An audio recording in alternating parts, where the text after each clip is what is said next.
En la estación de autobuses, mi marido me compró un café. Bebe, querida, el viaje es largo, me decía cariñosamente. Bebí. Y el mundo empezó a volverse borroso. Mientras me ayudaba a subir al autobús, susurró. En una hora no recordarás ni tu propio nombre. Lo comprendí. Era el fin.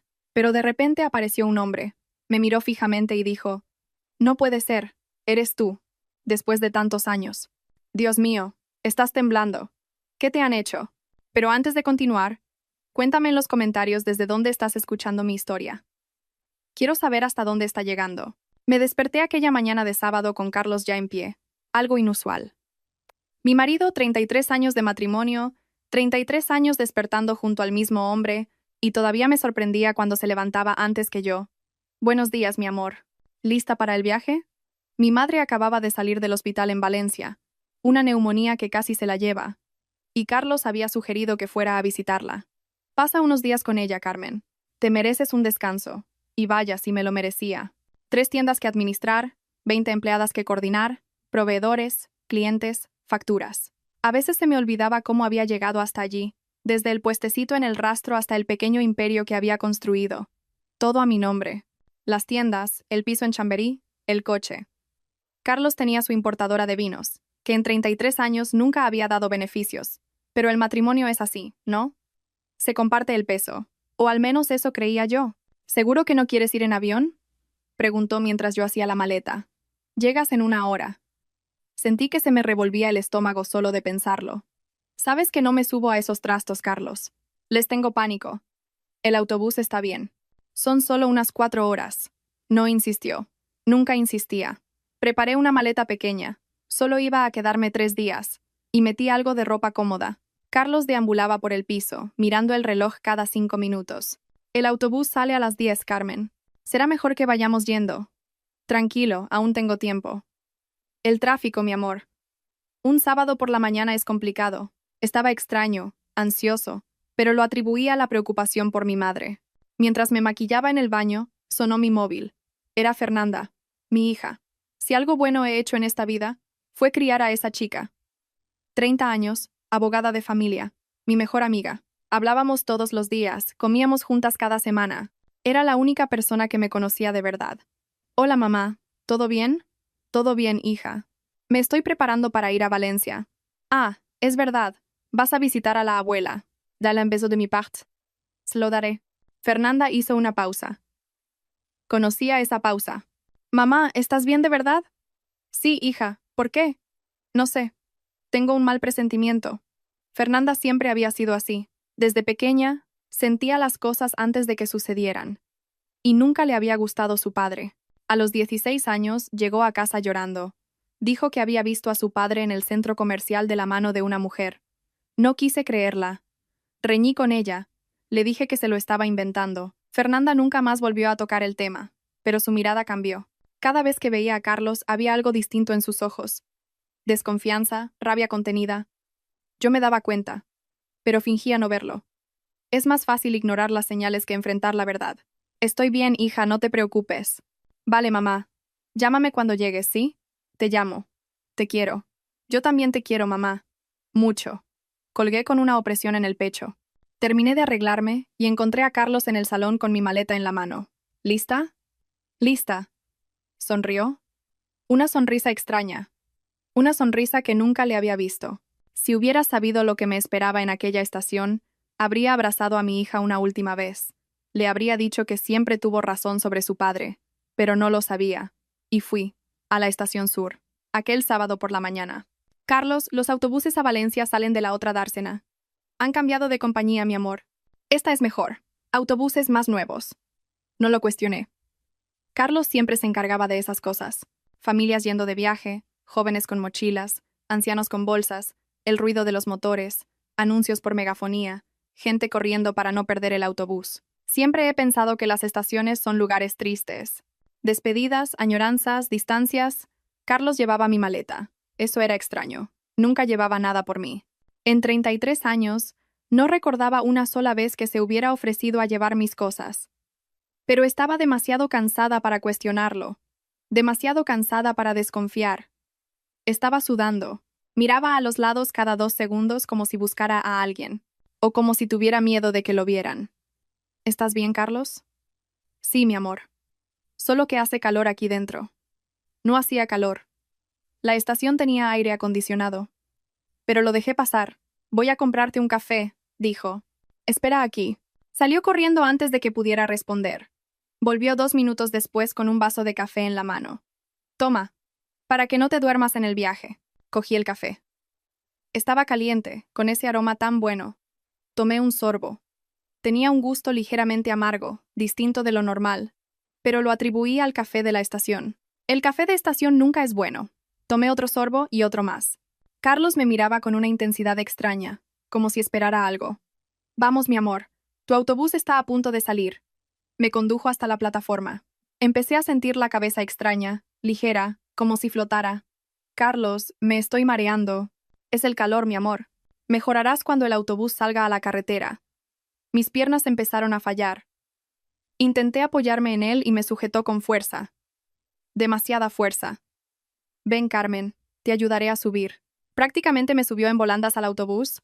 Mi visión ya estaba tan borrosa que no podía leer nada, ni la matrícula del autobús, ni el destino en el letrero.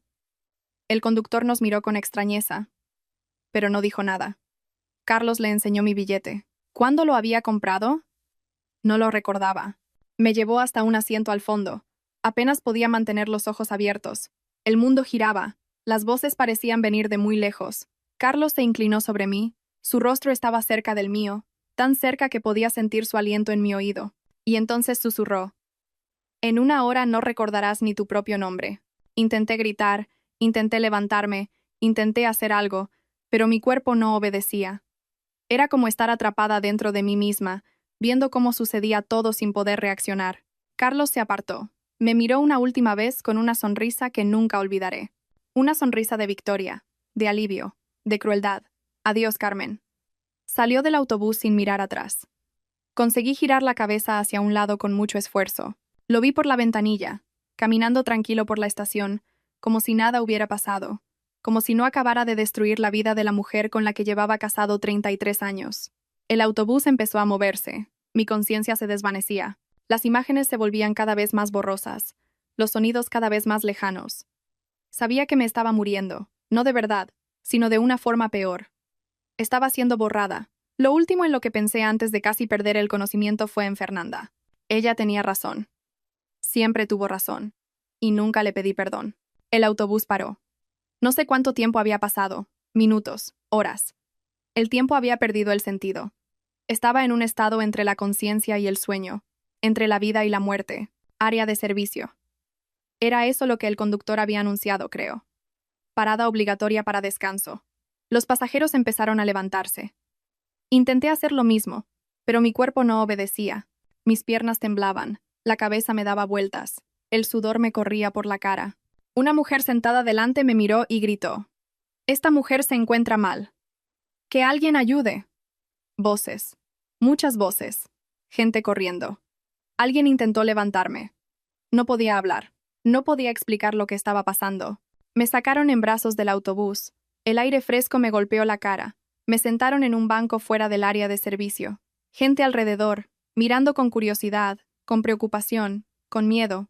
El conductor gritaba, «¡Que alguien llame a una ambulancia!». Iba a morir allí. Eso pensaba.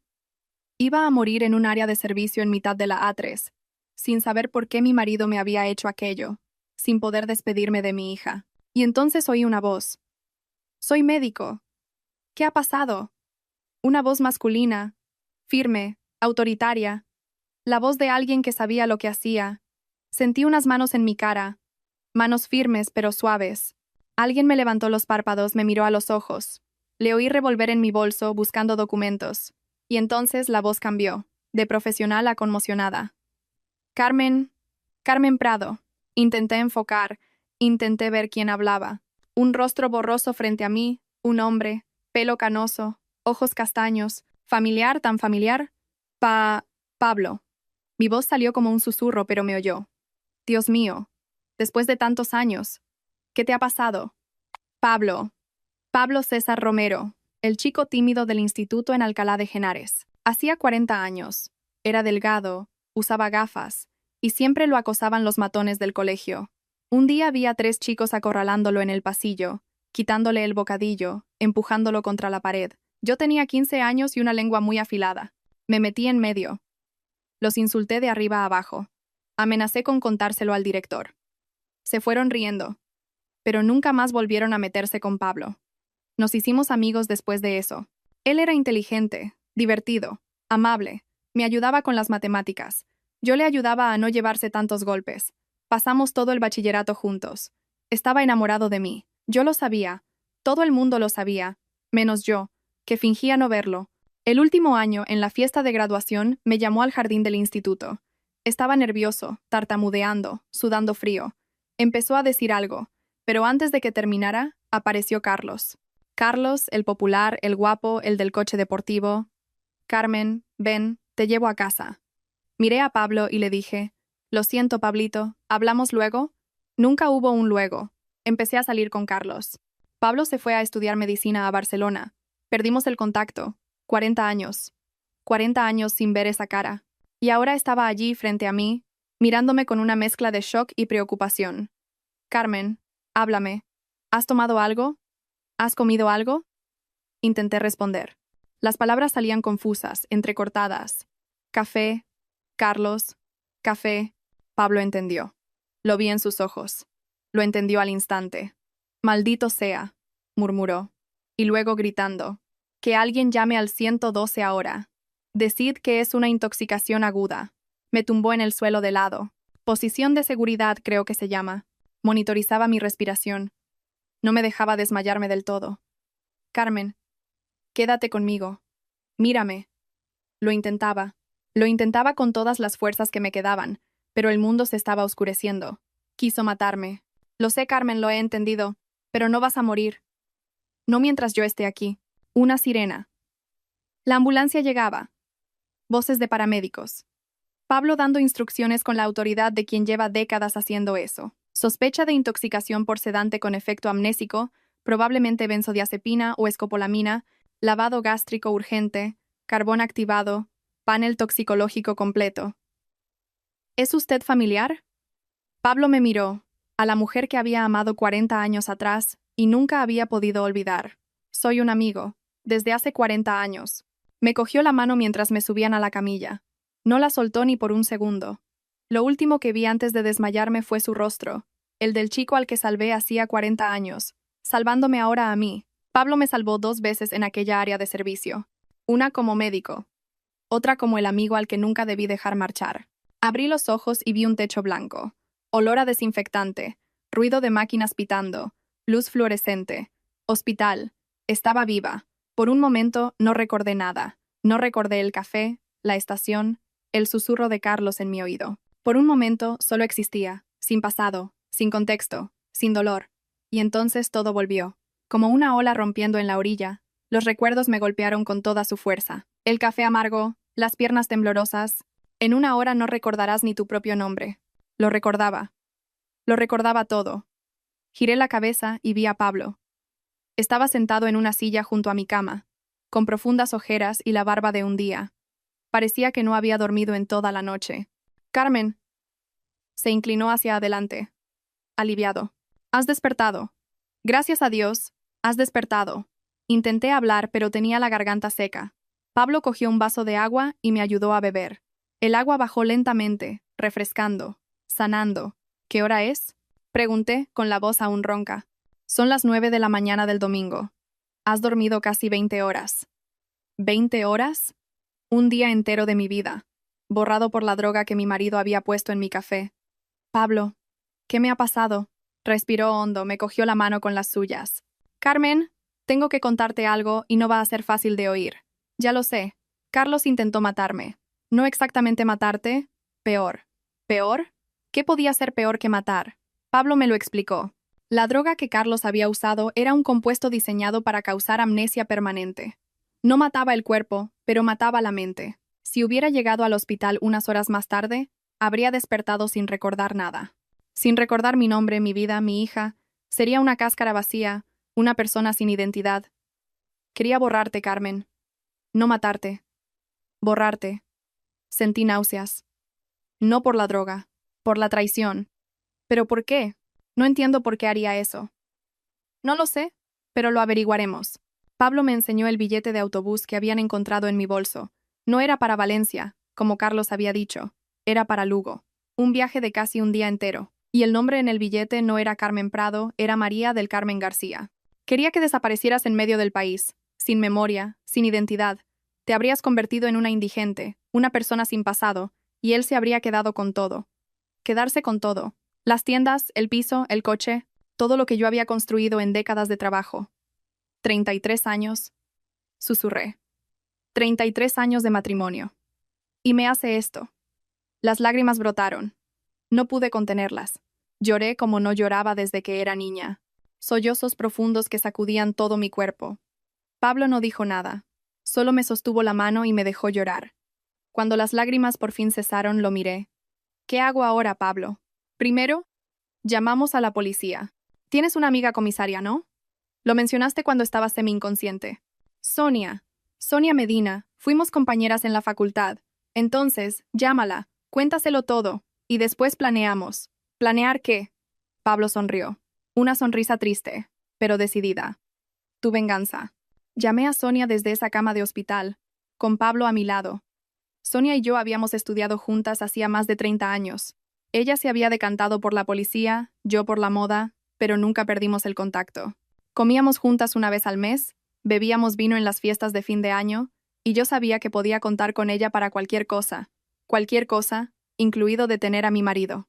Carmen, Dios mío.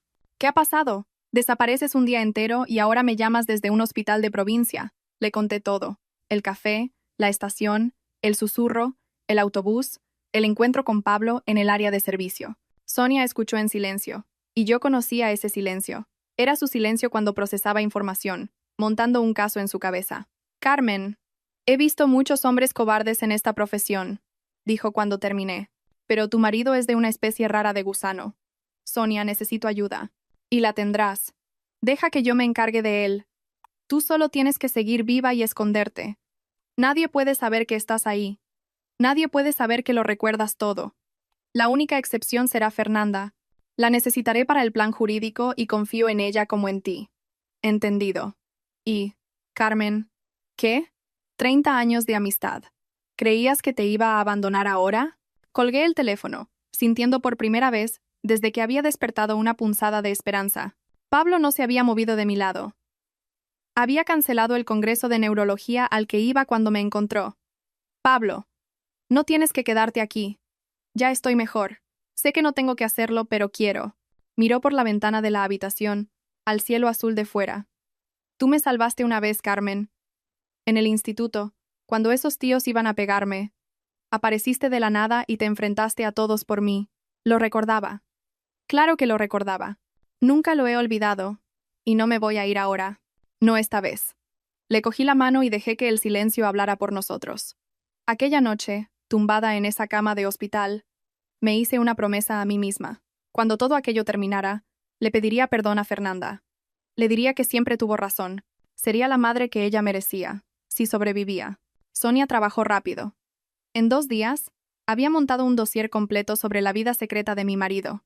Y lo que descubrió era peor de lo que imaginaba. La importadora de vinos había quebrado hacía 2 años. Carlos me lo había ocultado, fingiendo ir a trabajar cada mañana, cuando en realidad pasaba el día haciendo quién sabe qué. Pero no era solo eso. Carlos tenía deudas. Deudas enormes.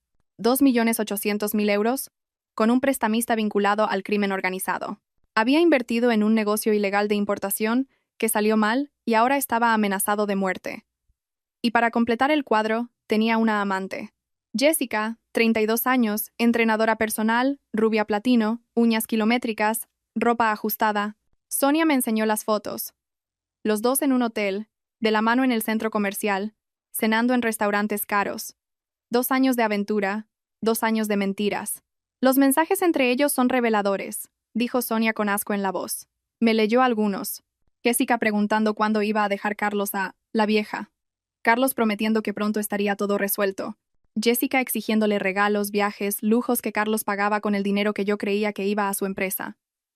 ¿Ella sabía de las deudas? Lo sabía, y aún así siguió con él, pensando que cuando tú desaparecieras, ella se quedaría con todo. ¿Desapareciera? ¿Qué palabra tan bonita para lo que intentó hacerme? Sonia asintió. También había conseguido la confesión del farmacéutico que le vendió la droga a Carlos, 15.000 euros por un compuesto que debía convertirme en un vegetal ambulante. Tenemos las cámaras de la estación también, continuó. Carlos echando el polvo en el café, llevándote al autobús, marchándose sin mirar atrás. Está todo grabado. Debería estar llorando, debería estar destrozada, pero ya había llorado tanto en las últimas 48 horas que no me quedaban lágrimas. Solo tenía rabia. Una rabia fría, calculada, que me ardía en el pecho como una brasa. ¿Y ahora qué? Pregunté. Sonia sonrió. Una sonrisa de depredadora. Ahora esperamos. Carlos ha solicitado al juez acceso a tus cuentas bancarias. Dice que has desaparecido y necesita el dinero para financiar la búsqueda. ¿La búsqueda? ¡Qué ironía! La vista es dentro de 5 días. ¿Y tú? Vas a aparecer allí. Viva, con memoria, con todas las pruebas. Su cara será impagable. Creyó que sería el crimen perfecto, dije. Se le olvidó que tu mejor amiga es comisaria, completó Sonia. Las dos reímos. Una risa amarga, sin alegría, pero una risa al fin y al cabo. Era bueno tener a alguien de mi lado. Sonia se fue esa noche, prometiendo volver en 2 días con más información. Pablo se quedó conmigo, como había hecho desde el principio. Deberías descansar, le dije. Llevas 3 días sin dormir bien. Dormiré cuando estés a salvo. Lo miré. Al hombre en que se había convertido. Amable, dedicado, leal. Todo lo que Carlos nunca fue. Nos quedamos en silencio, pero era un silencio bueno. Un silencio lleno de cosas no dichas que algún día se dirían. A la mañana siguiente, Sonia me llamó con noticias urgentes. Carmen, tu marido ha llamado al hospital. Se me heló la sangre. ¿Sabe que estoy aquí? No. Estaba llamando a hospitales en la ruta del autobús, buscando a una mujer de unos 50 años sin documentos. La recepcionista casi le cuenta que estabas ingresada. ¿Casi? Llegué segundos antes. Te he puesto bajo protección policial. No se puede dar ninguna información sobre ti a nadie. Respiré aliviada, pero la paranoia se había instalado. Sonia, ¿y si se entera? ¿Y si viene a matarme de verdad? No lo hará. Hay 2 policías en la puerta de tu habitación 24 horas al día. Estás a salvo, Carmen, te lo prometo. Quería creerla. Necesitaba creerla. Hay algo más, dijo Sonia. Y su tono cambió. Se volvió más dubitativo. ¿Qué? Es sobre Javier.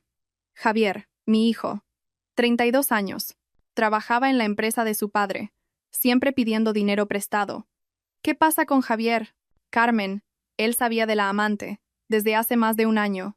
El mundo se detuvo. ¿Qué? Encontramos mensajes entre él y Carlos. Javier sabía de la aventura con Jessica y no te lo contó. Y ahora, después de que desaparecieras, ha accedido a testificar a favor de su padre en el juicio. Va a decir que vuestro matrimonio era perfecto. No podía respirar, no podía pensar. Mi hijo, mi propio hijo. ¿Y Fernanda? Pregunté, con la voz quebrada. Fernanda está desesperada buscándote. Ha venido a la comisaría 3 veces en los últimos 2 días. Sabe que algo va mal. Claro que lo sabía. Fernanda siempre lo supo. Colgué el teléfono y me quedé mirando el techo. Pablo estaba a mi lado, pero no dijo nada. ¿Qué podía decir? Carlos casi me encuentra por segundos, pero la suerte había cambiado de bando. Y mi hijo, mi propio hijo, lo sabía todo y no me lo contó. No pude dormir esa noche.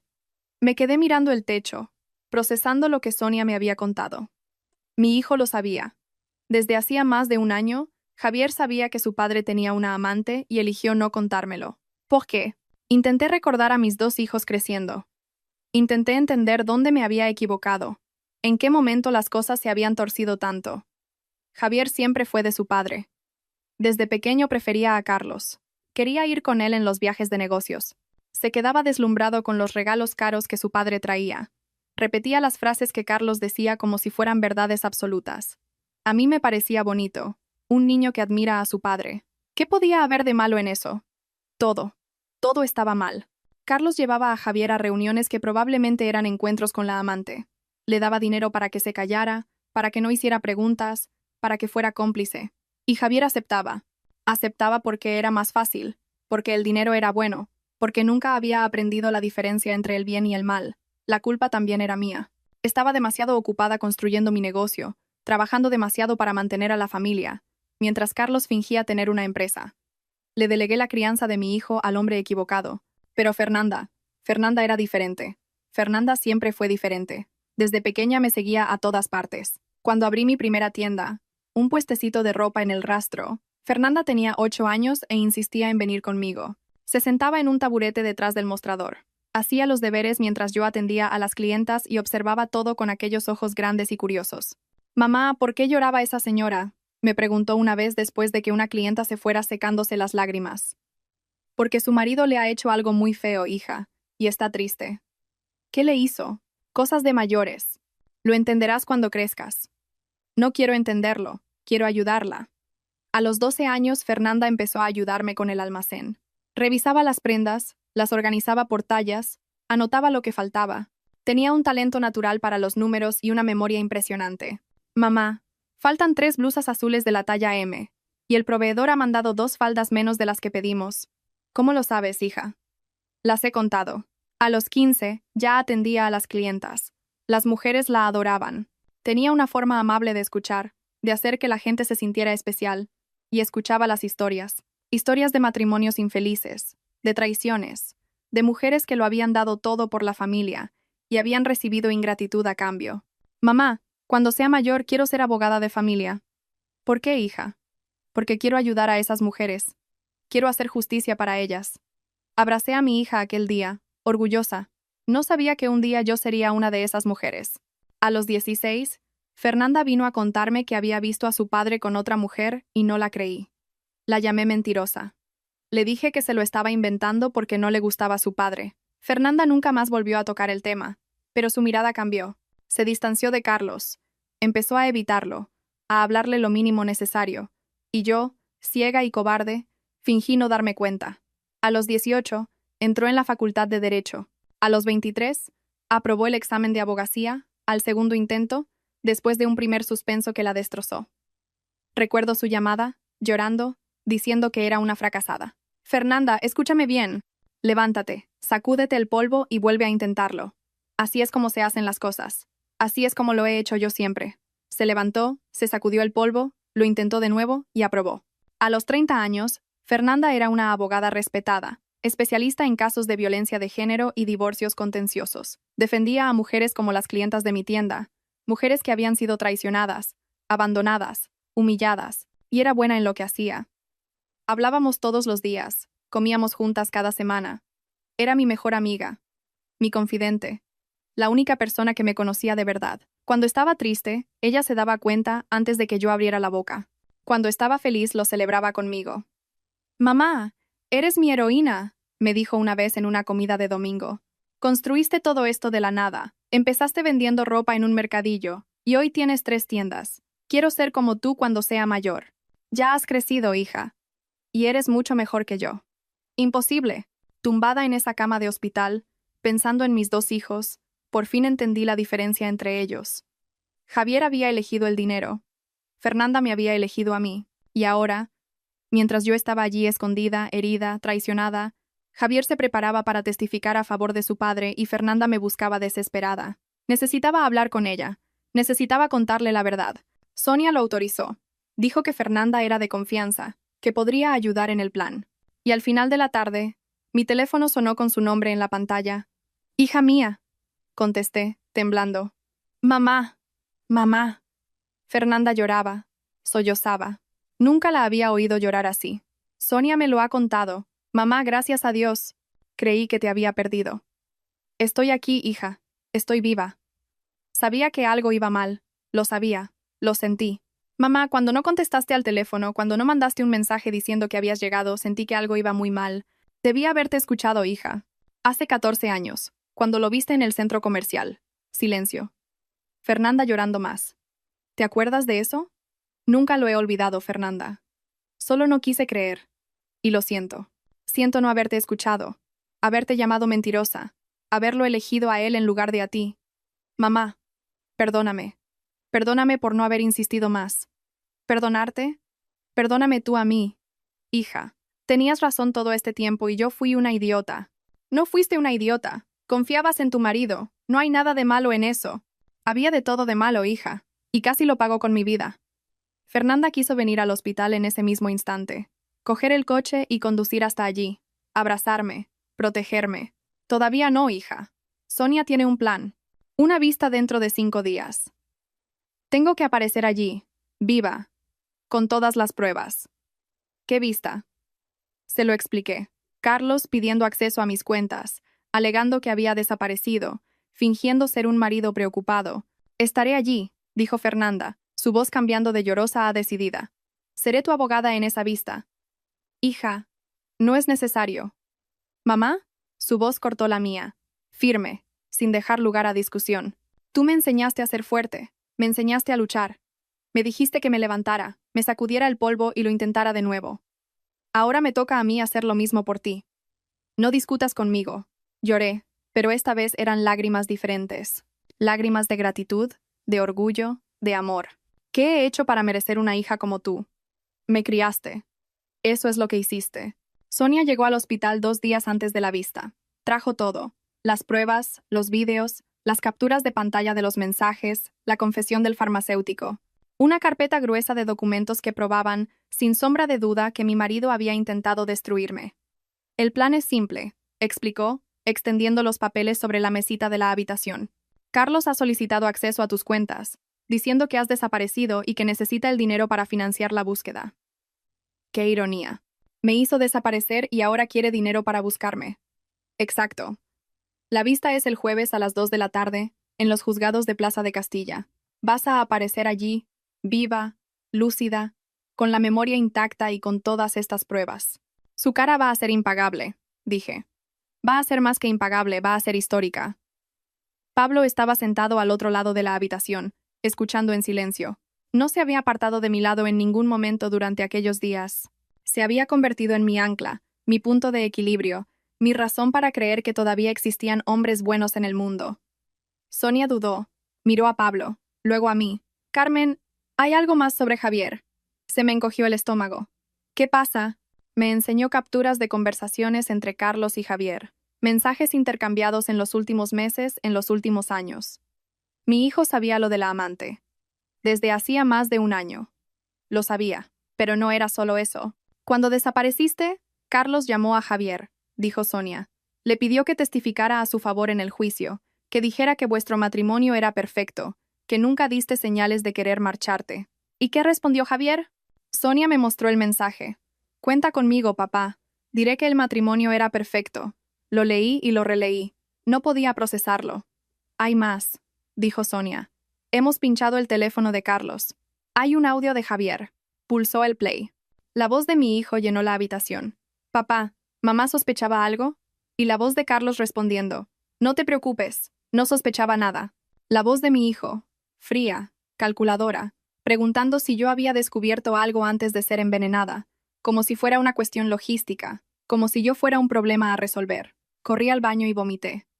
No era la droga, no era la debilidad, era la traición de mi propia sangre. Cuando volví a la habitación, Pablo me abrazó. Sonia esperó en silencio. No puedo, dije, con la voz rota. No puedo enfrentarme a los dos. A mi marido y a mi hijo. ¿Cómo voy a hacer eso, Carmen? Empezó Sonia. Solo quiero irme, desaparecer, empezar de nuevo en otro sitio, lejos de todo esto. Pablo y Sonia se miraron, sin saber qué decir. Y entonces sonó mi teléfono. Hija mía, contesté, la voz aún ronca por el llanto. Fernanda. Mamá. ¿Qué ha pasado? Te noto diferente. Lo siento en tu voz. Le conté lo de Javier, los mensajes, el audio. Silencio al otro lado de la línea. Y entonces la voz de mi hija volvió. Diferente. Ya no era la voz de una hija preocupada. Era la voz de una guerrera. Mamá, escucha lo que te voy a decir. Hija, no puedo. Vas a poder. La fuerza en su voz me hizo detenerme. He pasado 14 años sabiendo que papá no era trigo limpio. 14 años siendo tachada de mentirosa, de exagerada. 14 años viéndote defenderle mientras yo me tragaba sapos y culebras. No dije nada. ¿Qué podía decir? ¿Y sabes por qué nunca me rendí contigo? Porque tú nunca te rendiste conmigo. Cuando suspendí el examen de abogacía la primera vez, ¿recuerdas lo que me dijiste? Levántate, sacúdete el polvo y vuelve a intentarlo. Exacto. Y me levanté. Y lo intenté. Y aprobé. Por ti. Silencio. Así que ahora soy yo la que te lo dice. Levántate, mamá. Sacúdete el polvo y ve a ese juzgado a destruir a esos dos. Empecé a llorar de nuevo, pero eran lágrimas diferentes. ¿Construiste un imperio vendiendo ropa en un mercadillo? Criaste a 2 hijos sola mientras papá fingía trabajar. Sobreviviste a un envenenamiento que debería haberte borrado de la existencia. ¿Y crees que no puedes enfrentarte a un cobarde y a un mimado? Reí entre lágrimas. Una risa húmeda, pero una risa al fin. Y otra cosa, mamá. Si tú no vas, iré yo. Iré yo sola y los destruiré con mis propias manos. Pero prefiero que lo veas, porque te mereces ver sus caras cuando se den cuenta de que han perdido. Miré a Pablo y a Sonia, que observaban en silencio. Eres igualita que yo, ¿sabías? Le dije a Fernanda. Lo sé. Por eso te vas a levantar de esa cama y vas a venir conmigo. Respiré hondo. Me sequé las lágrimas. Endurecí la voz. De acuerdo, hija. Iré. Al otro lado de la línea casi pude ver la sonrisa de mi hija. Esa es mi madre. Faltaban 5 días. 5 días para enfrentarme al hombre que intentó matarme y al hijo que me traicionó. Pero ya no estaba sola. Tenía a Pablo, tenía a Sonia y tenía a Fernanda. Y eso era todo lo que necesitaba. Los 5 días antes de la vista fueron los más largos de mi vida. Me recuperaba poco a poco. La droga había salido de mi sistema, pero los efectos emocionales seguían ahí. Me despertaba en mitad de la noche sudando frío, soñando con Carlos susurrándome al oído. A veces, tenía flashbacks durante el día. El sabor amargo del café, las piernas temblorosas, la sensación de estar perdiendo el control de mi propio cuerpo. Pablo no se movió de mi lado. Dormía en un sillón de la habitación. Se despertaba antes que yo. Me traía café de la cafetería del hospital y siempre bebía él primero para demostrarme que era seguro. No tienes que hacer eso, le dije la tercera vez que lo hizo. Lo sé, pero quiero que te sientas segura. Hablábamos durante horas sobre el pasado, sobre el presente, sobre el futuro. Descubrí cosas de Pablo que nunca había imaginado. Había estado casado 22 años con una mujer llamada Elena, oncóloga, que murió de cáncer hacía 3 años. La vida es irónica, dijo. Pasó su carrera tratando el cáncer en otros y murió de cáncer. La querías mucho. Fue mi compañera, mi mejor amiga, mi compañera de vida. Cuando murió, pensé que no podría seguir adelante. Pero seguiste. Siempre seguimos, Carmen. Es lo que hacemos.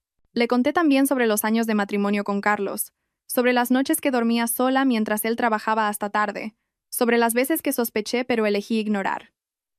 Nunca fuiste feliz con él, ¿verdad? Preguntó Pablo. Lo pensé un momento. ¿Había sido feliz? Creía que sí, pero creo que solo estaba acostumbrada. Acostumbrada a la rutina, a la compañía, a la idea de tener una familia. Felicidad de verdad. No sé si la conocí. Sí que la conociste, dijo Pablo. Me has hablado de Fernanda, de lo unidas que estáis, de cómo es tu mejor amiga. Eso es felicidad, Carmen. Eso es amor de verdad. Tenía razón. Fernanda era mi felicidad. Siempre lo había sido. La cuarta noche, mientras intentaba dormir, Pablo acercó el sillón a mi cama. Carmen, ¿puedo contarte algo? Claro. ¿Recuerdas aquella noche? ¿La fiesta de graduación en el jardín del instituto? Cerré los ojos y recordé. Era junio de 1984, la última fiesta del instituto antes de la selectividad. El gimnasio estaba decorado con globos azules y blancos, los colores del colegio, la música alta, gente bailando, adolescentes disfrutando de las últimas semanas antes de convertirse en adultos. Estaba cerca de la mesa de los refrescos cuando Pablo apareció a mi lado. Estaba diferente esa noche. Se había puesto una camisa, se había peinado, incluso se había quitado las gafas. Carmen, ¿puedo hablar contigo a solas? Miré alrededor. Mis amigas estaban bailando. Nadie notaría mi ausencia. Claro, Pablito. ¿Qué pasa? Me llevó al jardín del instituto. Era una noche cálida de verano, con la luna llena iluminándolo todo, el olor a jazmín en el aire, los grillos cantando, la música de la fiesta amortiguada por la distancia. Nos detuvimos bajo un árbol. Pablo temblaba. Carmen, tengo que decirte una cosa. ¿Qué pasa? ¿Estás bien? Sí. Bueno, no. Quiero decir, respiró hondo. He ensayado esto 1000 veces en mi cabeza, pero ahora que estás aquí delante, se me ha olvidado todo. Reí. Tranquilo, Pablito. Soy yo. Puedes hablar. Me miró a los ojos y vi algo allí que nunca había visto antes. O quizá lo había visto y había fingido no verlo. Carmen, somos amigos desde hace 3 años Y en estos 3 años has sido la persona más importante de mi vida. Me defendiste cuando nadie más lo hacía. Me hiciste reír cuando solo quería llorar.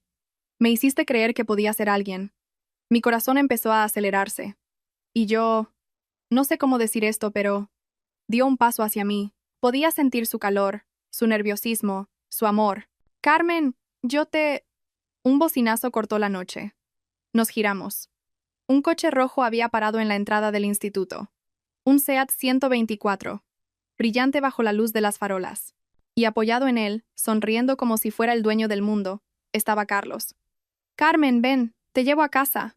Carlos, el popular, el guapo, el capitán del equipo de voleibol, el chico que todas las chicas querían y que por alguna razón se había fijado en mí ese mes. Miré a Pablo, a mi amigo, al chico que estaba a punto de decirme algo importante. Lo siento, Pablito, hablamos luego. Y me fui, sin mirar atrás, sin ver su rostro desmoronarse, sin saber que ese luego nunca llegaría. Abrí los ojos. Estaba de vuelta en la habitación del hospital, 40 años después. Iba a pedirte que salieras conmigo esa noche, dijo Pablo, con la voz ronca. Iba a decirte que te quería desde los 14 años, que eras la persona más valiente y más guapa que conocía, que quería pasar el resto de mi vida a tu lado. Pablo. Y entonces apareció Carlos con ese coche, con esa sonrisa, y te fuiste. No lo sabía, te juro que no lo sabía. Lo sé, eras joven y él era... él. Silencio. Me quedé en el jardín 1 hora después de que te fueras, continuó. Mirando la luna, intentando entender en qué me había equivocado. Y entonces decidí que iba a ser alguien, que iba a estudiar medicina, a convertirme en un profesional respetado, a demostrar que era lo suficientemente bueno. No tenías que demostrar nada. Lo sé ahora, pero en aquel entonces pensé que lo habías elegido porque era mejor que yo. Más guapo, más rico, más popular, y pasé 40 años intentando compensar eso. Silencio. ¿Te arrepientes? Pregunté. ¿De no haber insistido esa noche? Todos los días. Todos los días de mi vida. ¿Y ahora? Pablo sonrió, una sonrisa triste pero llena de esperanza. Ahora tengo una segunda oportunidad, y no la voy a desperdiciar. Al día siguiente llegó Fernanda. Oí sus pasos en el pasillo antes de verla. Pasos rápidos, decididos, de alguien que tiene prisa por llegar a algún sitio. Y entonces la puerta de la habitación se abrió y allí estaba ella, mi hija, mi Fernanda. Llevaba un traje de chaqueta negro, el pelo recogido en un moño elegante, un maletín de abogada en la mano. Parecía mayor de lo que recordaba, más seria, más fuerte. Pero cuando me vio, toda esa fachada profesional se derrumbó. Mamá. Corrió hacia mi cama y me abrazó. Un abrazo apretado, desesperado, de quien había pensado que iba a perder a la persona más importante de su vida. Mamá. Gracias a Dios. Gracias a Dios que estás bien. La abracé con toda la fuerza que tenía. Estoy aquí, hija. Estoy aquí. Estuvimos así mucho tiempo. Abrazadas, llorando, sin necesidad de decir nada. Madre e hija reunidas después de la peor pesadilla que había vivido. Cuando por fin nos separamos, Fernanda se secó las lágrimas y volvió a ser la abogada. Cuéntamelo todo. Quiero saber cada detalle de lo que pasó, cada prueba que ha conseguido Sonia, cada paso del plan. Se lo conté. Y mientras yo hablaba, Fernanda tomaba notas, hacía preguntas, montaba la estrategia en su cabeza. Era brillante, siempre lo había sido, y verla en acción me llenó de orgullo.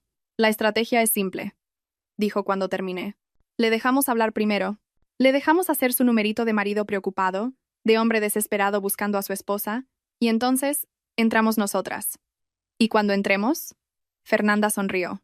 Una sonrisa que conocía bien, la sonrisa que ponía cuando estaba a punto de destruir a alguien en un tribunal. Usted entra detrás de mí.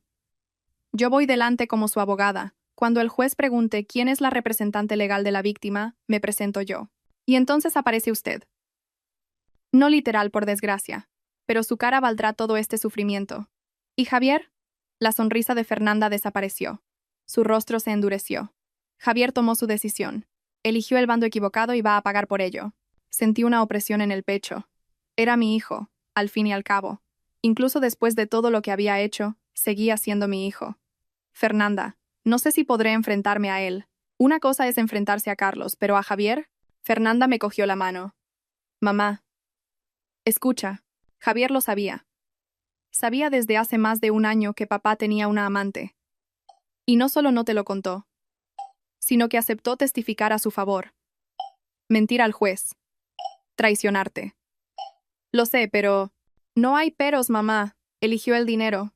Eligió la paga que le daba papá, el piso que le pagaba papá, la vida de playboy que le financiaba papá. Te vendió por comodidad. Me quedé en silencio. Y mientras él hacía eso, mientras elegía a papá en lugar de a usted, ¿sabe lo que estaba haciendo yo? ¿Qué? Estaba en la comisaría 3 veces en 2 días, suplicándole a Sonia que me dejara ayudar en la investigación, pasando noches en vela intentando averiguar qué te había pasado, llorando en el baño del despacho porque creía que había perdido a mi madre. Los ojos de Fernanda estaban llenos de lágrimas, pero su voz seguía firme. Yo siempre he estado de tu lado, mamá. Siempre. Desde los 16 años, cuando intenté contarte lo de papá y no me creíste.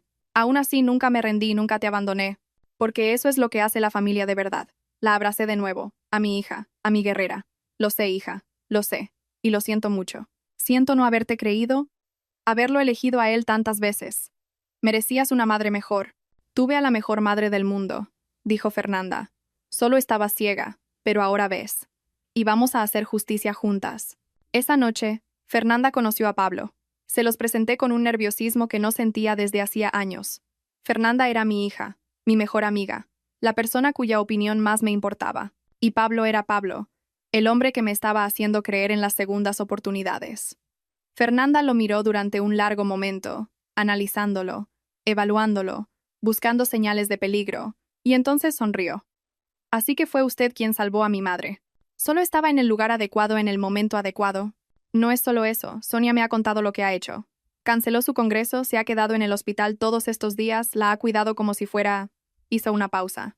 Como si fuera importante. Es importante, dijo Pablo. Siempre lo ha sido. Fernanda me miró.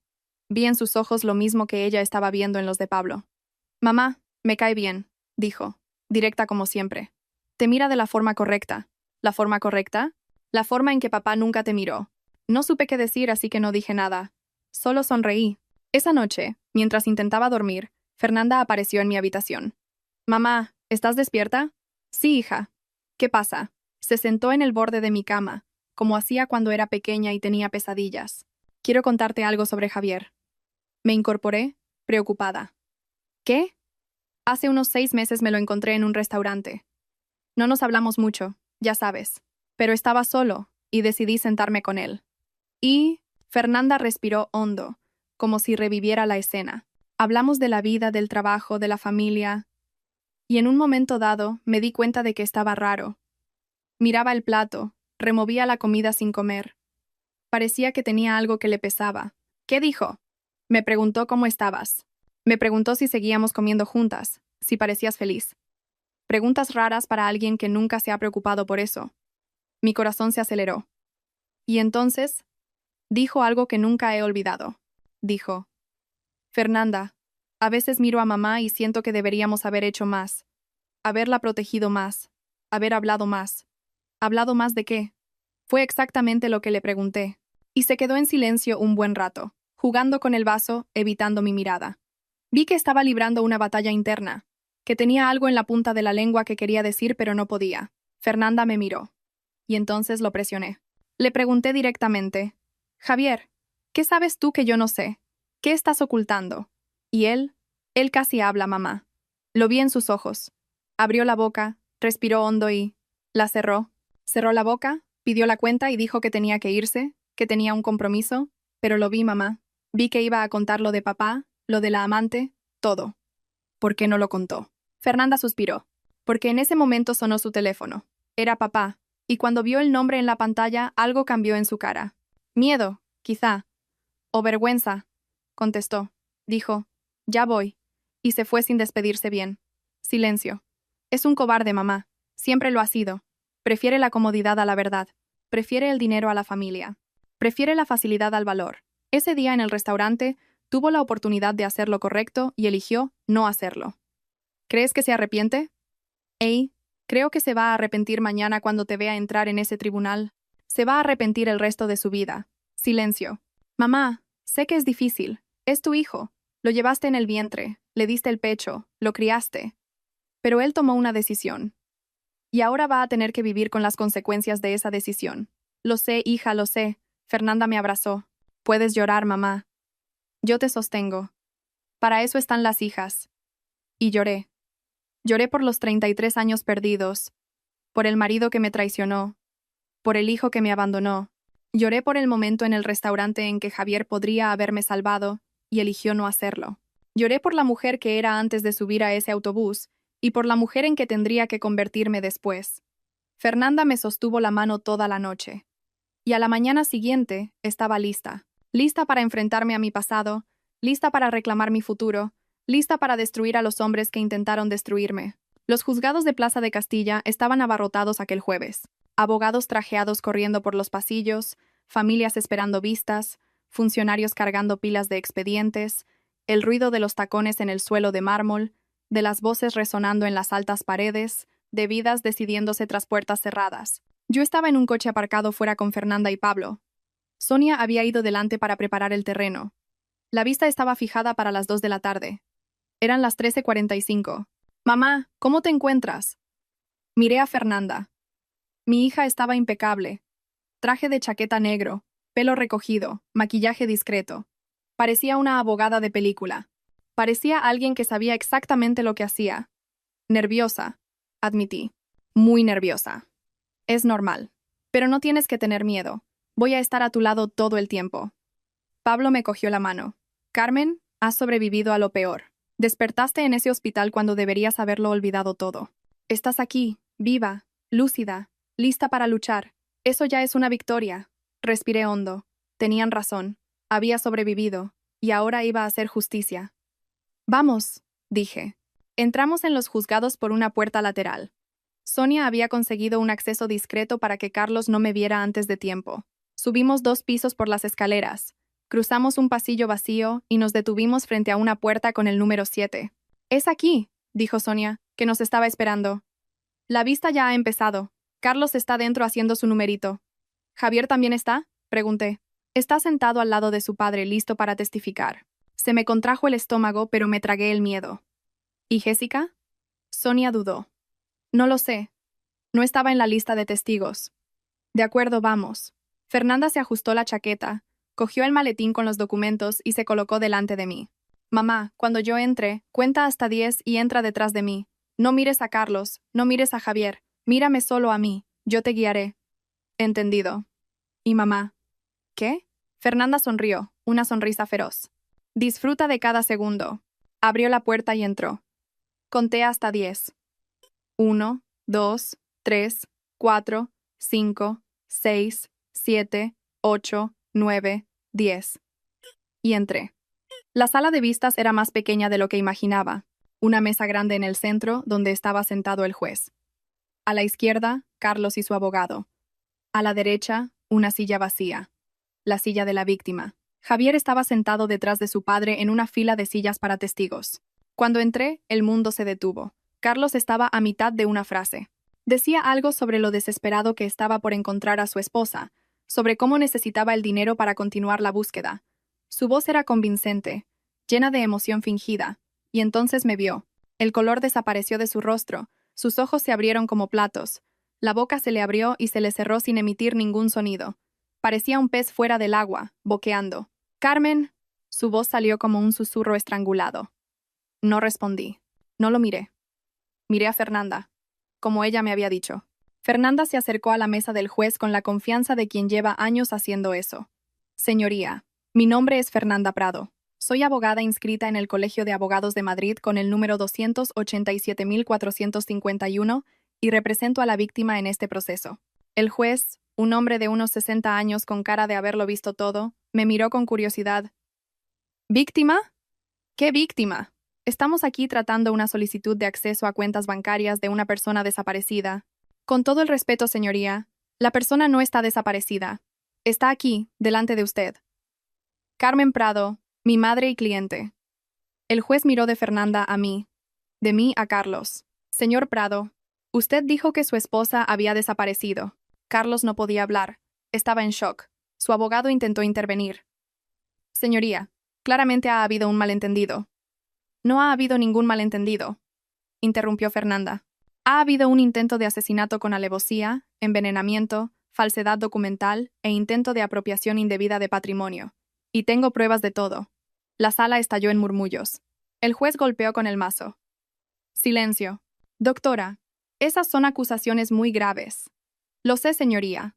Por eso he traído las pruebas. Fernanda abrió la carpeta y empezó a distribuir documentos. Copias de los mensajes entre Carlos y Jessica, capturas de las conversaciones con Javier, la confesión del farmacéutico, los informes médicos del hospital, los vídeos de las cámaras de seguridad de la estación. Este es el acusado comprando la sustancia que usó para envenenar a mi madre, dijo, mostrando un documento. Esta es la receta falsificada que usó. Este es el informe toxicológico que muestra los niveles de la droga en su sangre. Y hizo una pausa dramática. Este es el vídeo del acusado echando la droga en el café de mi madre en la estación sur el día 12 de marzo de este año. Fernanda conectó un pendrive al ordenador de la sala. La pantalla se iluminó y allí estaba Carlos, en un blanco y negro granulado, mirando a los lados, echando un polvo blanco en el vaso de café, entregándomelo con una sonrisa. Puede ver claramente al acusado administrando la sustancia, continuó Fernanda. Y aquí, avanzó el vídeo, el acusado llevando a la víctima, que ya estaba bajo los efectos de la droga, hacia el interior del autobús. Fíjese que apenas puede caminar. Y aquí, un nuevo avance. El acusado saliendo del autobús sin mirar atrás, mientras la víctima se queda sola, drogada, con un billete falso a nombre de María del Carmen García, destino Lugo. Silencio absoluto en la sala. El juez miró a Carlos con una expresión que nunca olvidaré. Asco, repulsa, furia contenida. Señor Prado, ¿tiene algo que decir en su defensa? Carlos por fin encontró la voz, pero no era la voz segura de antes, era la voz de un hombre desesperado. Señoría, esto es un montaje. Mi esposa está confundida. Ha sufrido un trauma. No sabe lo que dice. Sé exactamente lo que digo. Hablé. Fue la primera vez que abrí la boca desde que entré en la sala. Todos se giraron hacia mí. Sé que pusiste una droga en mi café. Sé que me susurraste al oído que en una hora no recordaría ni mi propio nombre. Sé que compraste un billete para Lugo a nombre de María del Carmen García para enviarme al otro lado del país sin memoria, sin identidad, sin vida. Mi voz era firme. Más firme de lo que esperaba. Sé que tienes una amante llamada Jessica, que debes casi 3 millones de euros a un prestamista, y que planeaste todo esto para quedarte con mi dinero. El dinero que yo construí, las tiendas que yo levanté, el patrimonio que yo acumulé mientras tú fingías tener una empresa. Carlos estaba blanco, temblaba, sudaba. Carmen, mi amor, puedo explicarlo. No me llames mi amor. Mi voz cortó como un cuchillo. Perdiste ese derecho cuando intentaste borrarme de la existencia. Fernanda se acercó a mí, me puso la mano en el hombro. Señoría, además de las pruebas materiales, también tenemos pruebas testificales. El farmacéutico que vendió la droga ya ha declarado ante la policía. Y tenemos también, miró hacia atrás, a la fila de testigos, la declaración del hijo del acusado, Javier Prado, que tenía conocimiento de la relación extramatrimonial desde hace más de un año, y accedió a testificar falsamente a favor de su padre. Javier, que había estado sentado en silencio hasta ese momento, palideció. Yo no. Tenemos los mensajes, Javier, dijo Fernanda, mirándolo directamente. Tenemos el audio. Papá, ¿mamá sospechaba algo? ¿Recuerdas esa frase? Javier abrió la boca para responder, pero no salió ningún sonido. Fernanda se giró hacia el juez. Señoría, solicito la prisión preventiva del acusado Carlos Enrique Prado por intento de asesinato con alevosía y la apertura de diligencias contra Javier Prado por falso testimonio y obstrucción a la justicia. El juez asintió. Concedido. Agente judicial, por favor. Y entonces, la puerta de la sala se abrió de golpe.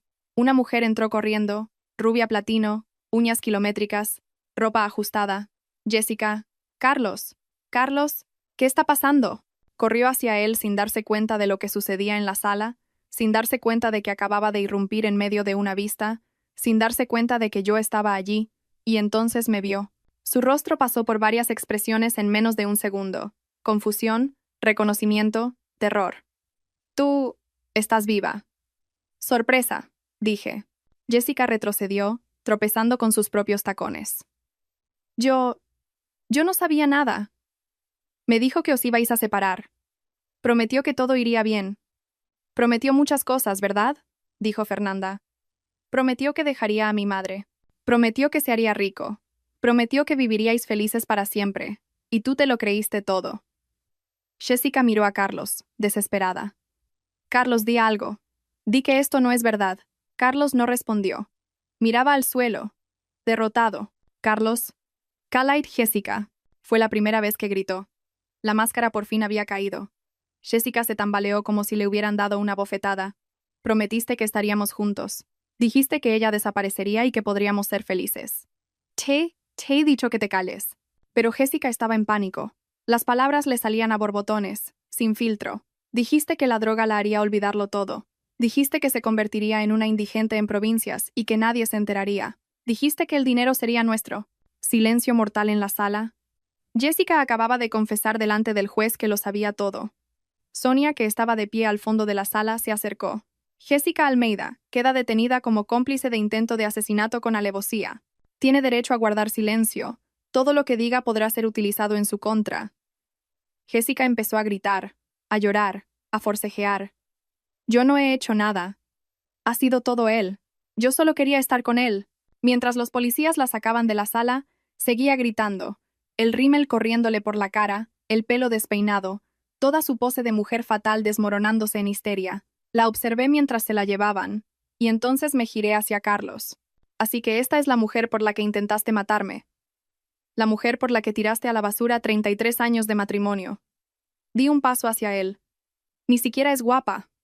Alguien en la sala rió. Una risa ahogada, nerviosa. Carlos se puso rojo. Y entonces sucedió. Carlos cayó de rodillas en el suelo de la sala, delante del juez, delante de los abogados, delante de todo el mundo. Cayó como un saco vacío, las piernas cediéndole. ¡Carmen! Su voz salió estrangulada, desesperada. Carmen, por favor, perdóname. Me equivoqué, sé que me equivoqué, pero te quiero. Siempre te he querido. Lo miré, al hombre que había sido mi marido durante 33 años, al hombre que había puesto veneno en mi café y me había enviado al otro lado del país para morir sin memoria.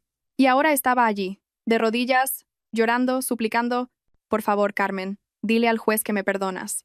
Di que ha sido un malentendido. Podemos empezar de nuevo, mi amor. Podemos... Levántate. Mi voz salió fría como el hielo. Carmen, por favor. Levantad. Se encogió, aún de rodillas, las lágrimas corriendo por su rostro. ¿Quieres que te tenga pena? Pregunté. ¿Tú? ¿Que planeaste borrarme de la existencia? ¿Tú? ¿Que te ibas a quedar con todo lo que yo construí mientras yo vagaba sin memoria por el interior del país? ¿Tú quieres pena? Silencio. Pasé 33 años de mi vida contigo.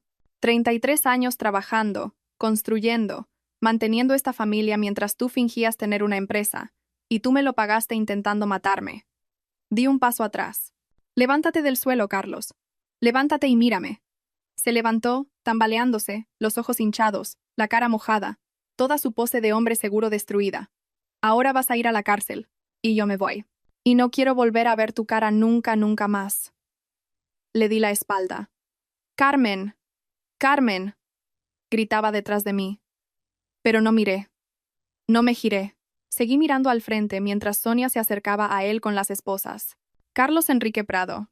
Queda detenido por intento de asesinato con alevosía, envenenamiento, falsedad documental e intento de apropiación indebida de patrimonio. Tiene derecho a guardar silencio. Oí el clic de las esposas. Lo oí mientras se lo llevaban, todavía gritando mi nombre. Pero no miré. No le di ese placer. Sonia se detuvo a mi lado antes de llevárselo. Personalmente me aseguraré de que se pudra en la cárcel, Carmen. Sé que lo harás. Cuando la puerta se cerró tras Carlos, me giré hacia Javier. Mi hijo estaba sentado en la misma silla, paralizado. No se había movido durante toda la escena con Jessica, durante toda la detención de su padre. Estaba en shock. Fernanda se colocó a mi lado. Javier, dijo, con la voz helada. ¿Tienes algo que decir? Me miró, a los ojos de la madre a la que había traicionado. Mamá, yo no sabía que iba a hacer eso. Te juro que no lo sabía. ¿Sabías lo de la amante? Dije. Desde hace más de un año. Yo pensé que no era asunto mío. Pensé que lo solucionaríais entre vosotros. ¿Y cuando desaparecí? Cuando tu padre dijo que me había esfumado, ¿no sospechaste nada? Javier se quedó en silencio. Accediste a mentir al juez, continuó Fernanda. Ibas a decir que el matrimonio de nuestros padres era perfecto. Ibas a ayudar a papá a robar el dinero de nuestra madre. No iba a hacerlo, yo solo. Elegiste el bando equivocado, Javier. La voz de Fernanda era afilada como una navaja. Elegiste el dinero en lugar de a nuestra madre. Enhorabuena. Espero que haya valido la pena. Javier empezó a llorar. Mamá, perdóname, por favor. Me equivoqué. Sé que me equivoqué. Miré a mi hijo, al hombre que había criado, amamantado, protegido, al hombre que había elegido al padre criminal en lugar de a la madre inocente. No sé si puedo perdonarte, Javier. No ahora. Quizá nunca. Mamá. Vete. Ya hablaremos. Si es que puedo. Javier se levantó, tambaleándose, me miró una última vez con los ojos llenos de lágrimas, y salió de la sala. Cuando la puerta se cerró, por fin me permití respirar. Fernanda me abrazó. Has estado increíble, mamá. Increíble. No lo habría conseguido sin ti, hija. Sí que lo habrías conseguido. Tú puedes con todo. Pablo se acercó.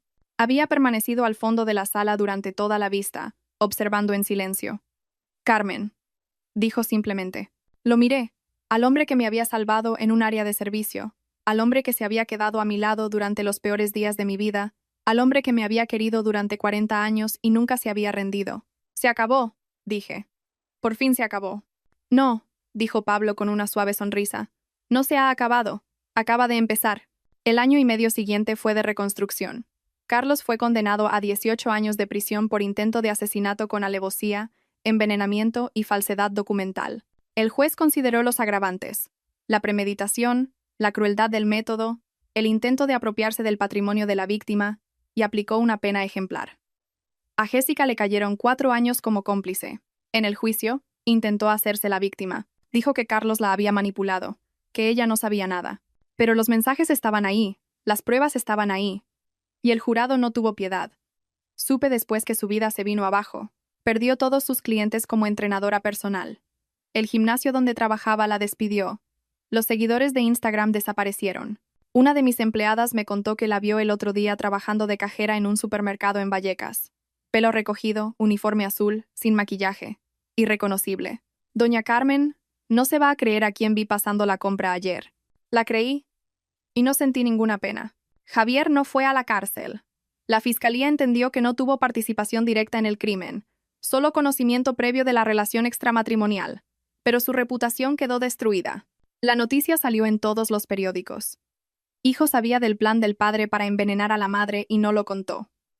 Perdió el trabajo, los amigos, la novia. Debería haber sentido satisfacción. Se había hecho justicia, pero lo que sentía era un vacío enorme.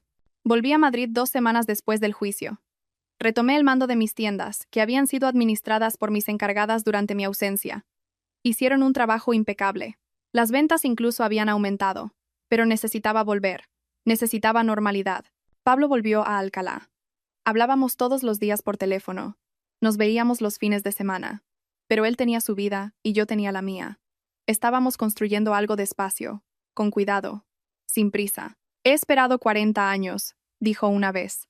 Puedo esperar un poco más. Fernanda estaba siempre cerca. Comíamos juntas cada semana, como antes, pero ahora era diferente. Ahora no había secretos entre nosotras.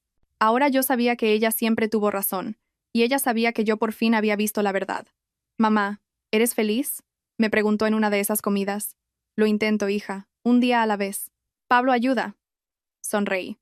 Ayuda mucho. Fernanda sonrió también. Bueno, te mereces a alguien que te trate bien.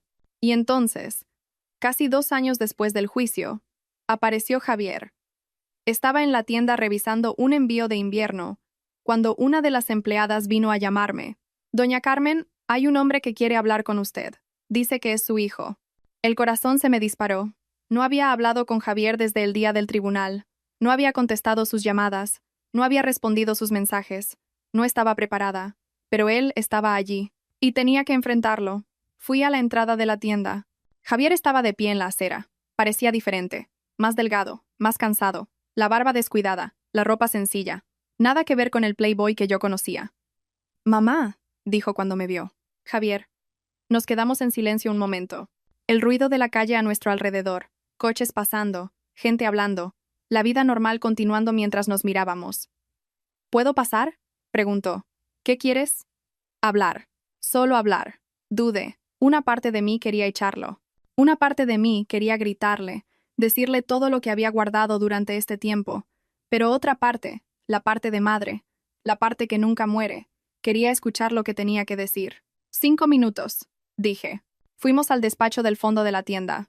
Yo me senté detrás de la mesa. Él se quedó de pie, nervioso. «Mamá», No he venido a pedir perdón. Sé que no lo merezco. Entonces, ¿por qué has venido? Porque quiero que sepas que lo he entendido. He entendido lo que hice. He entendido lo mucho que me equivoqué. No dije nada, solo esperé. He pasado todo este tiempo pensando en cómo llegué a este punto. ¿Cómo me convertí en el tipo de persona que sabe que su padre tiene una amante y no se lo cuenta a su madre? Que acepta mentir a un juez. Que elige el dinero en lugar de la familia. Respiró hondo. Y lo entendí, mamá. Entendí que me convertí en una copia de papá. Aprendí de él a mentir, a manipular, a poner mis intereses por encima de todo. Y me doy asco a mí mismo. Javier, déjame terminar, por favor. Asentí. No he venido a pedir que me perdones. No lo merezco. Pero he venido a decir que quiero cambiar. Quiero ser diferente. Quiero merecer ser tu hijo de nuevo. Un día, si me dejas. Silencio. ¿Y cómo piensas hacer eso? Pregunté. No lo sé, pero estaba pensando, ¿necesitas ayuda en la tienda? Cualquier cosa. Cargar cajas, limpiar el almacén, barrer el suelo. No quiero dinero, no quiero reconocimiento. Solo quiero estar cerca, demostrar que puedo ser diferente. Miré a mi hijo, al hombre que me había traicionado, que había elegido al padre criminal, que casi había ayudado a destruirme, y vi algo en sus ojos que no estaba allí antes. Vergüenza. Vergüenza de verdad. El almacén necesita organizarse, dije después de un largo silencio. Hay cajas que no se han abierto en meses. Hay que catalogarlas, separarlas por tallas, organizarlas en las estanterías. Lo haré. No te pagaré nada las primeras semanas. Vienes, trabajas y te vas. Sin conversaciones, sin dramas. Si después de un mes sigues apareciendo, volveremos a hablar. ¿De acuerdo? ¿Y Javier? ¿Qué? Si faltas un solo día, se acabó para siempre. No faltaré, mamá. Te lo prometo. Empezó al día siguiente. Durante las primeras semanas, apenas le hablé. Llegaba a las 8, iba directo al almacén. Trabajaba todo el día cargando cajas, organizando estanterías, haciendo el trabajo físico que nadie quería hacer. Al final del día, se iba sin quejarse. La tercera semana, pasé por el almacén y lo vi enseñándole a una empleada nueva a organizar las prendas. Así es más fácil de encontrar, le decía. Mi madre creó este sistema hace años. Es genial. Mi madre. No, Carmen. Mi madre. El segundo mes, lo puse a ayudar en la tienda. Aprendió rápido. Descubrió que tenía maña. Sabía escuchar a las clientas, entender lo que querían. El tercer mes, lo llamé al despacho. Javier, estás diferente. Quiero ser diferente, mamá. Lo necesito. Me miró con los ojos llenos de vergüenza. Eres la persona más fuerte que conozco. Construiste todo esto de la nada y yo lo tiré por la borda por dinero, por cobardía. Voy a pasar el resto de mi vida intentando arreglarlo. Silencio. Ven a cenar a casa mañana, le dije. Fernanda estará allí. Javier abrió los ojos como platos. Mamá, ¿estás segura? No, pero lo estoy intentando. Fernanda me odia. Tiene motivos para odiarte. Lo sé, pero es tu hermana. Y la familia lo intenta. Incluso cuando es difícil. Javier empezó a llorar en silencio, sin sollozos, solo lágrimas corriendo por su cara. Gracias, mamá. Gracias. No me des las gracias todavía. Esto no significa que todo esté bien. Significa que lo estoy intentando. Es diferente. Lo entiendo. Bien. Ahora vuelve al trabajo. Esas cajas no se van a organizar solas. Río entre lágrimas. Una risa húmeda, rota, pero una risa al fin. Sí, señora. Lo vi salir del despacho. Mi hijo. El hijo que me había traicionado. El hijo que estaba intentando cambiar. No sabía si conseguiría perdonarlo del todo. No sabía si algún día volveríamos a ser lo que éramos antes. Si es que alguna vez habíamos sido algo de verdad. Pero yo lo estaba intentando. Y él también. Y a veces, intentarlo es todo lo que podemos hacer. La cena fue el viernes. Pasé todo el día nerviosa. Cociné el plato favorito de Fernanda, lasaña de berenjena, y abrí una botella de vino que guardaba para una ocasión especial. Puse la mesa con esmero. Coloqué flores en el centro. Encendí velas. Parecía un nuevo comienzo. Y lo era. Fernanda llegó primero. Estaba guapísima, como siempre, pero vi la tensión en su rostro. Sabía que Javier iba a estar allí. Y ella no había perdonado. Mamá, ¿estás segura de esto? No, pero tengo que intentarlo. No se lo merece. Quizá no, pero necesito saber si puede cambiar. Y tú también lo necesitas. Fernanda no respondió. Solo se sentó en el sofá, con los brazos cruzados y la expresión cerrada. Pablo llegó poco después. Había venido desde Alcalá solo para esta cena, solo para estar a mi lado. Cuando entró, Fernanda se levantó y lo abrazó. Buenas noches, Pablo. Gracias por estar aquí. No me lo perdería por nada. Y entonces sonó el timbre. Javier. Fui a abrir la puerta. Estaba de pie en el rellano, con una botella de vino y un ramo de flores. Parecía un adolescente en su primera cita, nervioso, torpe, intentando impresionar. Mamá. Entra Javier. Entró, miró alrededor del piso, el piso donde había crecido, donde había pasado su infancia y su adolescencia, y entonces vio a Fernanda. Los dos se miraron durante un largo momento. Hermano y hermana, el traidor y la leal, el que eligió al padre y la que eligió a la madre. Fernanda, dijo Javier. Javier. La voz de ella era gélida, sin emoción, sin perdón. Yo sé que me odias. Y tienes razón. Fui un cobarde, un traidor, un... Para, lo cortó Fernanda. No quiero oír tus disculpas, ni ahora ni quizá nunca. Javier cerró la boca. Estoy aquí porque mamá me lo ha pedido, porque ella quiere intentarlo, pero eso no significa que te haya perdonado. No significa que lo haya olvidado. Solo significa que estoy dispuesta a estar en la misma habitación que tú, por ella. ¿Entendido? Entendido. Bien. Ahora, vamos a cenar. La cena fue extraña, tensa, silenciosa en algunos momentos, forzadamente ligera en otros. Pablo hacía lo posible por mantener la conversación, hablando del trabajo, de las noticias, de cualquier cosa que no fuera el elefante en la habitación. Javier apenas hablaba, comía despacio, respondía cuando le preguntaban, pero no iniciaba conversaciones. Sabía que no era bienvenido. Sabía que estaba allí por tolerancia, no por aceptación. Fernanda lo ignoraba. Hablaba conmigo, hablaba con Pablo, pero no miraba a su hermano. Era como si no existiera. Y entonces, a la hora del postre, sucedió. Había hecho flan de huevo, otra receta de familia, otra tradición de décadas. Puse los platos en la mesa y me senté. Antes de comer, dije, quiero hacer un brindis. Todos me miraron. Hace más de 2 años estaba en un autobús yendo a ninguna parte, drogada por el hombre que creía que me amaba. Debería haber despertado sin memoria, sin identidad, sin vida. Pero desperté, y estoy aquí. La voz me tembló, pero continué. He perdido muchas cosas en estos años. Perdí 33 años de un matrimonio que descubrí que era una mentira. Perdí la imagen que tenía de mi hijo. Perdí la inocencia, la ingenuidad, la creencia de que las personas que amamos nunca nos harán daño. Las lágrimas empezaron a correr por mi cara. Pero he ganado otras cosas. He ganado la certeza de que mi hija es la persona más leal y valiente que conozco. Mire a Fernanda. Ella también lloraba. He ganado una segunda oportunidad con un hombre que me ha querido durante 40 años y nunca se ha rendido. Miré a Pablo. Sonrió, con los ojos brillantes. Y he ganado la esperanza de que la gente puede cambiar, de que los errores no tienen por qué ser definitivos, de que la familia, aunque esté rota, puede intentar reconstruirse. Miré a Javier. Lloraba en silencio, con la vista en el plato. Así que mi brindis es por eso. Por la familia. La familia que elegimos, no solo la que nos toca. La familia que se queda a nuestro lado incluso cuando no lo merecemos. La familia que lo intenta incluso cuando intentarlo parece imposible. Levanté mi copa. Por la familia. Fernanda levantó su copa. Por mamá, la mujer más fuerte que conozco. La mujer que me enseñó a luchar, a no rendirme, a levantarme y sacudirme el polvo. Estoy orgullosa de ser tu hija cada día, cada hora, cada momento. Me miró con todo el amor del mundo en sus ojos. Eres mi heroína, mamá. Siempre lo has sido y siempre lo serás. Pablo levantó su copa. Por Carmen, la mujer a la que he querido toda mi vida y nunca tuve el valor de decírselo. La mujer que salvó a un chico tímido hace 40 años y le cambió la vida para siempre. La mujer a la que querré hasta el último día de mi existencia. Me cogió la mano. Te he esperado 40 años, Carmen, y ha valido la pena cada segundo. Javier dudó.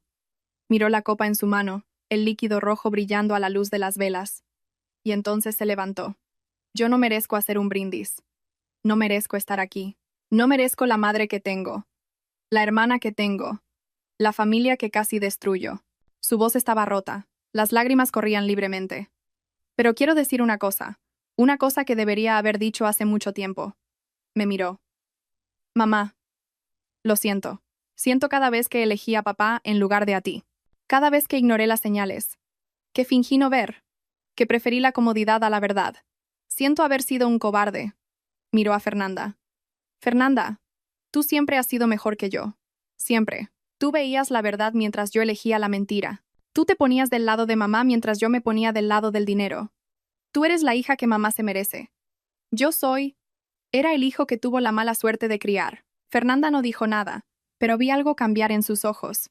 No era perdón, todavía no, pero era una apertura, una posibilidad. No voy a pediros que me perdonéis, continuó Javier. No lo merezco, pero voy a prometer una cosa.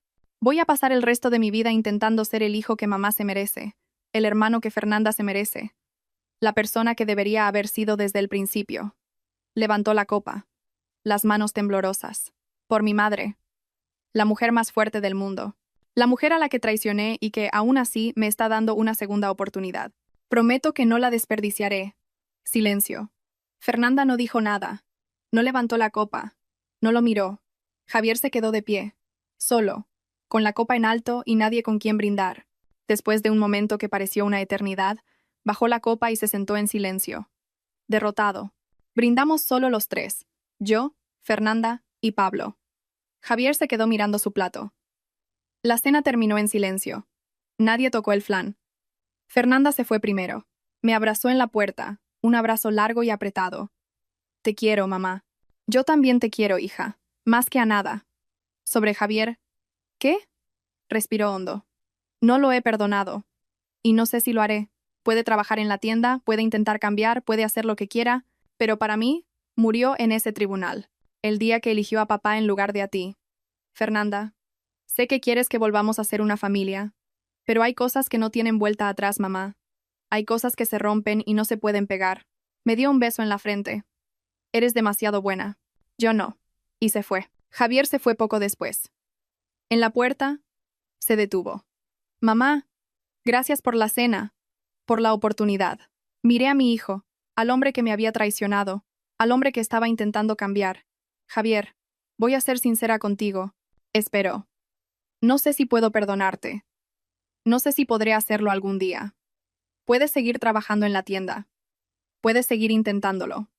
Pero no esperes que las cosas vuelvan a ser como antes. Porque no lo serán. Sus ojos se llenaron de lágrimas. Lo entiendo, mamá. Espero que lo entiendas de verdad. Porque Fernanda no va a cambiar de opinión. Y yo, lo estoy intentando. Pero intentar no es lo mismo que conseguir. Lo sé. Entonces vete, Javier. Nos vemos el lunes en la tienda. Miró hacia el interior del piso, a Pablo que estaba en el salón. Cuídala, dijo. Se merece a alguien que la cuide. Y se fue. Sin abrazo, sin perdón, sin redención. Cerré la puerta y me giré hacia Pablo. Estábamos solos. Por fin. ¿Estás bien? Preguntó. Sí. Por primera vez en mucho tiempo. Estoy bien de verdad. Se acercó a mí, me cogió las manos. Carmen. Tengo que preguntarte una cosa. ¿Qué? Sé que has pasado por mucho. Sé que necesitas tiempo. Pero también sé que no quiero pasar ni un día más de mi vida lejos de ti. El corazón se me aceleró. ¿Qué estás diciendo, Pablo? Estoy diciendo que te quiero, que te he querido toda mi vida. Y que quiero pasar el tiempo que me queda a tu lado. Si tú quieres. Silencio. No te estoy pidiendo matrimonio. Continuó rápidamente. No ahora. Acabas de salir de un matrimonio de 33 años. Necesitas tiempo, lo entiendo. Pero quiero que sepas que estoy aquí. Que voy a estar aquí. Que no me voy a ir a ninguna parte.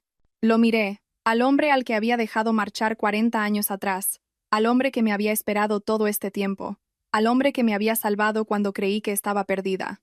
Pablo. Dije. ¿Qué? Cállate y bésame. Río. Y me besó. Un beso de 40 años de espera. Un beso de segundas oportunidades. Un beso de nuevos comienzos. Cuando nos separamos yo estaba llorando, pero eran lágrimas buenas, lágrimas de felicidad. Elegí mal la primera vez, dije. Pero esta vez voy a elegir bien. ¿Estás segura? Sonreí. 40 años de certeza. Nos quedamos abrazados mucho tiempo en medio del salón vacío, con las copas de vino olvidadas en la mesa. No sabía lo que traería el futuro. No sabía si conseguiría perdonar a Javier de verdad. No sabía si Fernanda algún día miraría a su hermano sin rabia. No sabía si las heridas cicatrizarían o si dejarían marcas para siempre, pero sabía una cosa: había sobrevivido. Había sobrevivido al café envenenado, al marido traidor, al hijo cobarde. Había sobrevivido a 33 años de mentiras y a un intento de borrarme de la existencia. Y ahora estaba allí, en los brazos de un hombre que me quería de verdad, con una hija que era mi mejor amiga, con un negocio que había construido de la nada. No era un final feliz, era un nuevo comienzo. Y a veces, empezar de nuevo es todo lo que necesitamos. Él quiso darme veneno. Yo le di la cárcel. Creía conocer a mi marido. Creía conocer a mi hijo. La vida me demostró que solo conoces a las personas de verdad cuando tienen que elegir un bando. Si has llegado hasta aquí, suscríbete al canal para no perderte las próximas historias y cuéntame quién te ha decepcionado así.